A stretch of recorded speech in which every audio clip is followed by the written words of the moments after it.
So I've started doing like a lot of self-observation, and I guess that's one habit that I've started to, it's like mindfulness internally, like the way you go on a mindfulness walk or you do the mindfulness meditation, it's like you actually pay attention to your thoughts with the same level of like non-judgment. So it's like, oh, it's like I didn't do the thing I said I wanted to do. That's really weird, you know, or interesting even is probably a better word. Like curious. Why do you? Oh, I love I do love the word interesting. Like yeah. Yeah, it is that is interesting. Why I did that. Yeah. I'm framing it that way because that's how I used to do mindfulness meditation, was remind myself like, oh, just be a journalist and ask the question like, oh, I hear that. Oh, this person's over there doing that thing, and it's easy to be curious. In all honesty.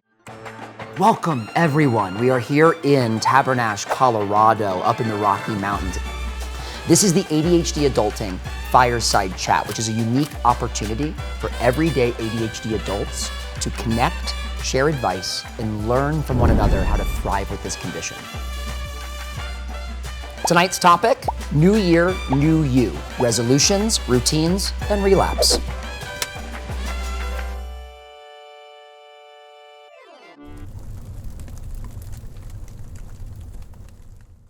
Hi, I'm Hannah. I'm neurodivergent, and I specifically am an ADHDer. I am collectively a writer, photographer, creative person. I live in Denver, and I don't know what else to say about myself, which is probably a defining personality trait in and of itself.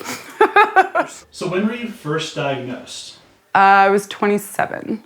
So actually talked about this a little bit already, but I was 27, but I had like a drop off where I didn't have treatment or medication for the 5 to 6 years after that, and then got back on. So it was almost like a second re-engagement with my ADHD. How do you think you'd be different if you would have been diagnosed earlier on?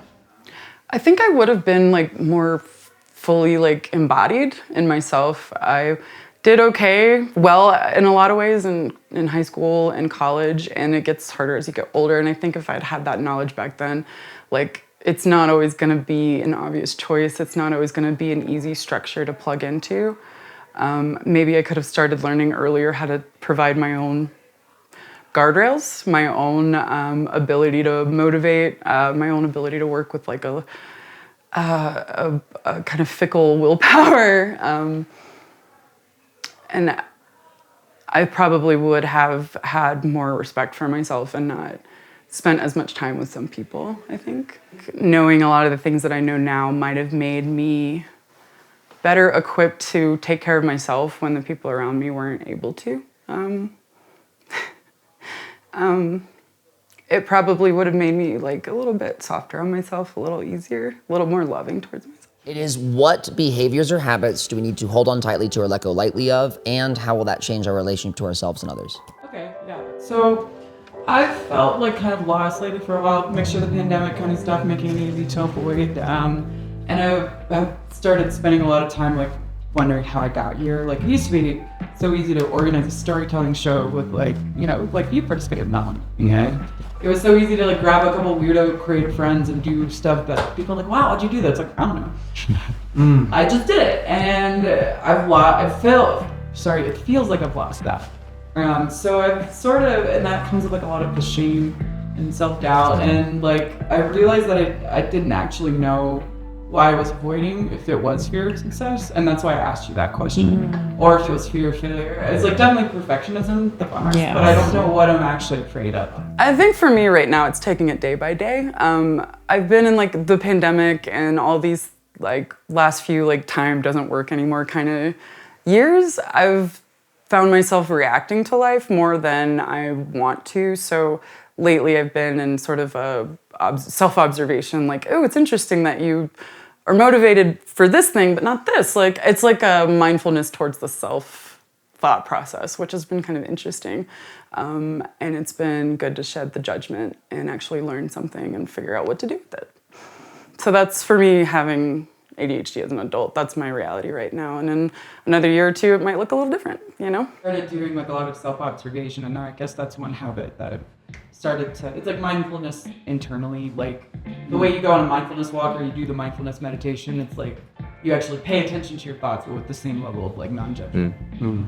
So it's like, I didn't do the thing I said I wanted to do. That's really weird, or interesting even is probably a better word. Like, curious. Why do you think that? Yes. I do love the word interesting. Like, yeah. Yeah, it is curiosity. I'm framing it why that way. I did that. Yeah. I'm framing it that way because that's how I used to do mindfulness meditation, was to remind myself, like, just be a journalist and ask the question, like, I hear that.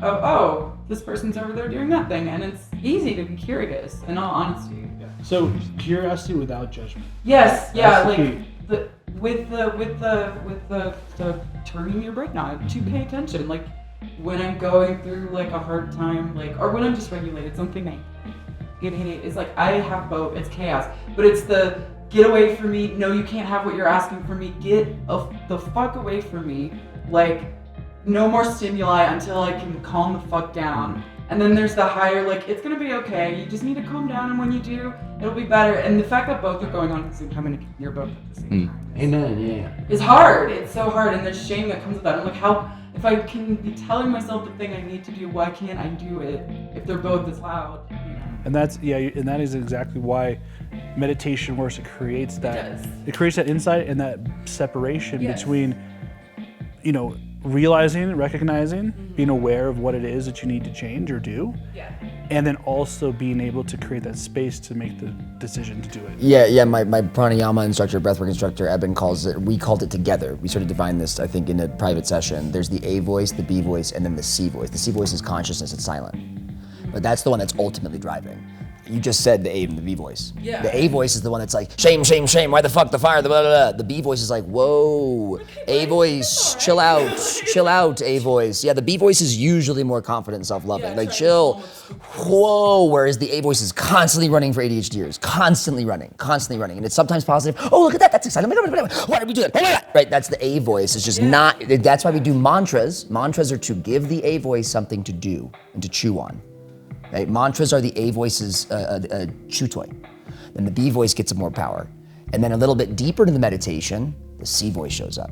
Pure silence, consciousness, right? So I'm hearing that, like, finding that C voice, that center, right, in between the A and the B voice. Yeah, which I do feel like is curiosity. That's. Oh my God, there's so many C's in this room. Yeah. Alliteration is amazing in this room. Yeah. Compassion and curiosity. Compassion and curiosity and centeredness. So that's the habit, like in that specific way. And I guess like the shedding is the things that come up as answers that don't serve me. Like letting go. Like, I am a little afraid I'll look goofy, like going with this thing. But if I'm afraid to pack up my crafting tools and go somewhere, I've started asking a friend to sit on Zoom with me, like I mentioned earlier. That's happened twice now, and will happen again next month. So that's like I know that sounds like I'm pulling in a habit, but to me that's actually letting go. It's like I'm reaching for the easy thing to build the muscle to do those things. Yeah. You're asking for support. I'm letting go of the shame of not being able to do it perfectly the first time. Yeah, I'm hearing both. I'm hearing, again, the brilliance of Catherine Moore, hold on tightly, let go lightly, they're simultaneous, right? You're the trick is that you're always doing both. Yeah. In every action of letting go of something, you're holding on to something else, right? So I'm letting go of shame, you're holding on tightly to self-love. Yeah. I would have believed that there was a different way to achieve something, and it was okay to take a different route. I would have probably more fully appreciated my lateral thinking capabilities because I'm really good at solving problems.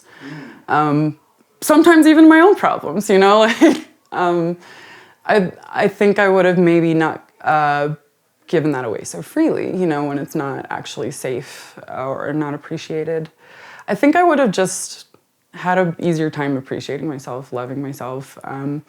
But also, like, specifically not getting, like, worried when something comes up that isn't the norm. Like, I don't always know how to describe, like, but the internal processes don't look like what other people think they're supposed to look like. And I think you perceive that from, like, a young age.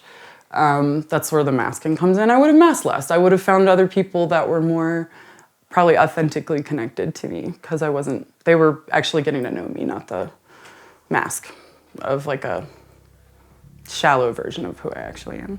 Something I've realized, like, in that space of how did I get here, like, not happy, It's funny. It's okay. You can laugh. I'm still laughing at this joke. I'm sorry. It's totally funny. You guys, I'm very funny. Yeah, but actually, I want to take it serious for a second. Very personal. I had my first real panic attack end of last year, and it was because of the exact moment you experienced. Yeah. It is the higher mind and the lower mind, and my inability to find the C voice. I've gone to that place. I've sat in meditation for an hour and a half and seen myself floating above. I was in my driveway and I didn't make it back from the mailbox. My partner came and found me on the concrete. Like I could not get out of the A voice and the B voice thing. Yeah. So I feel you deeply. Yeah, and that's sort of what it was. It was like sitting there, no one's home. The dogs are actually laying down for once, and I still am miserable. Like there's nothing rage and stimulating me, you know. And then like you go into the bathroom and you hyperventilate, and it's like I can't do this anymore. But I don't know what the answer is, so that's what the self. And since doing that, I've noticed that it started, like the things that calcify in a long-term relationship have been with Joe for 8 years or something like that. I've kind of lost count, to be honest. It's around a decade, just not quite. Hell yeah. And I've started noticing the things that I would not tell him because I didn't fully know the answer myself, or I didn't want to deal with like his questions. I've realized that he's much more black and white than I am, and I'm like very gray, like galaxy brain, like supreme. But I can pay attention to all of it, and so stopping that stuff, like not needing to pay attention to every little negative thing my brain wants to supply me, and being like, come on, instead, and I can turn to him and be like, you're actually a little bit more black and white. So my communication about how I'm feeling started to get better, like very, very recently. Like me going upstairs and saying, I have some things I want to share because I actually have the language for it now. You know? So that's, I think, the way it's kind of changed my relationships in a good way, specifically my romantic relationship. But it also like softens me towards most people too. Discipline is earned through a multitude of small victories and losses over a very long campaign. Yeah, and it's hard to feel that until you're halfway through or better sometimes, but yeah, it'd be great.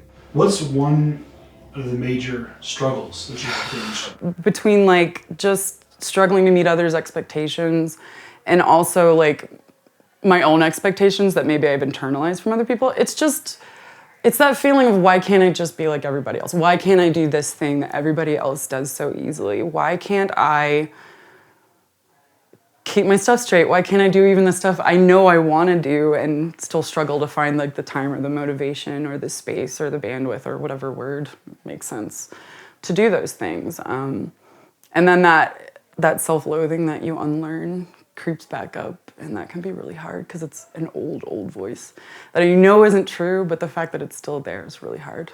What are 3 of your ADHD strengths? Some other people tend to think linearly, like this step, then this step, then this step. And there's always so much going on in my brain all the time, but I'm able to pay attention to more than one thing at a time. Like I can be doing something with my hands and listening to my partner, and they'll ask, are you listening? And I'll repeat what they were just saying, like, yes, I'm listening, and I'm sorry that you're going through something, or that's awesome that you did that, or whatever they're talking about. I'm actually paying attention and listening. So I think I'm a good listener, not just good at lateral thinking and problem solving, but that sort of same trait makes me a good listener because I'm just able to, and I know the amount of stimuli I need to still be able to hear like what's going on. Like I'm pretty intentional when it comes to stimuli. And then the third strength would probably be just, I have like a deep sense of empathy and justice. And the justice bit can be hard because the world's not fair, you know, and that can be hard to experience. But I'm just able to get to where someone is mentally or emotionally pretty easily because I can perceive things that haven't happened to me. I can think through, I can imagine something, pretty imaginative person as well. That's like a 3B maybe. I'm very imaginative and can come up with good stories, and I think that makes me an empathetic person who can connect with people.